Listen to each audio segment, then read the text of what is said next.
ऐसन नथुनिया ले अइले बलमुआ समझ न आवे चलनिया हो राम। ऐसन नथुनिया ले अइले बलमुआ समझ न आवे चलनिया हो राम। ऐसन नथुनिया ले अइले बलमुआ बहरी से भीतरी ले देखनी बहरी से भीतर ले देखनी खोली खोली सगरी ढकनिया हो राम। ऐसन नथुनिया ले अइले बलमुआ समझ न आवे चलनिया हो राम। ऐसन नथुनिया ले अइले बलमुआ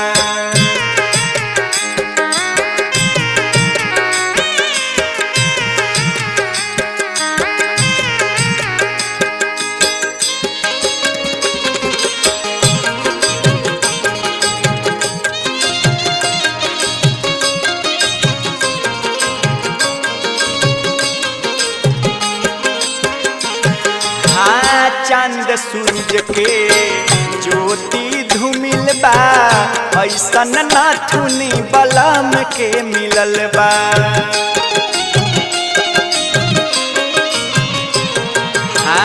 चांद सूरज के ज्योति धूमिल बा ऐसन नाथुनी बलम के मिलल बा। कमन सुनरवा बनमल से नथुनिया कमन सुनरवा बनमल से नथुनिया देखते में सिहारे बदनिया हो राम। ऐसन नथुनिया ले अइले बलमुआ समझ न आवे चलनिया हो राम। ऐसन नथुनिया ले अइले बलमुआ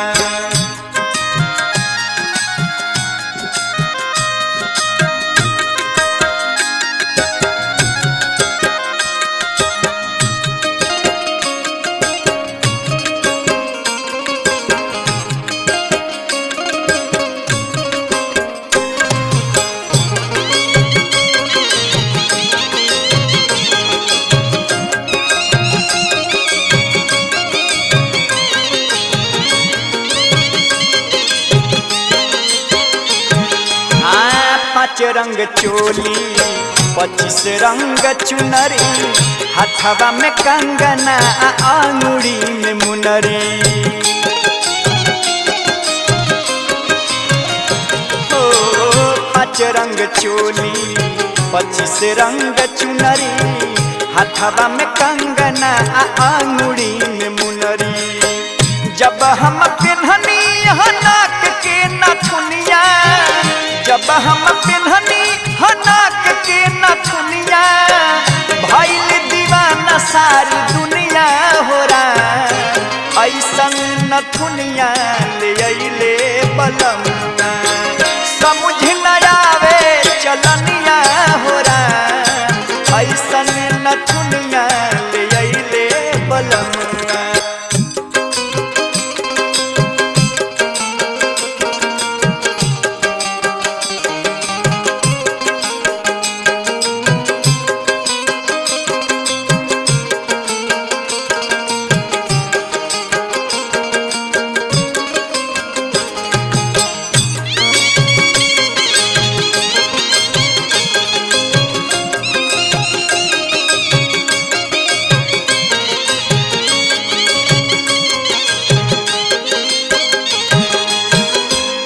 पहिरी जब गईली से जरिया देखबो न कैले पिया एक नजरिया।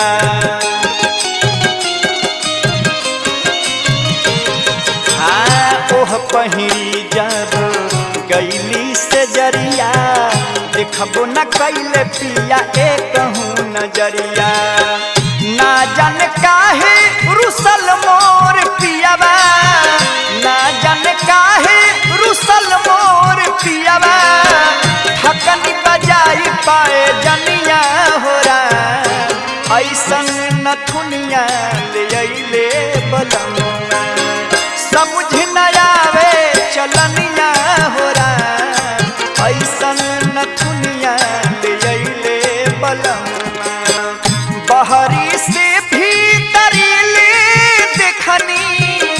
बहरी से भीतरी ले देखनी खोली खोली सगरी ढकनी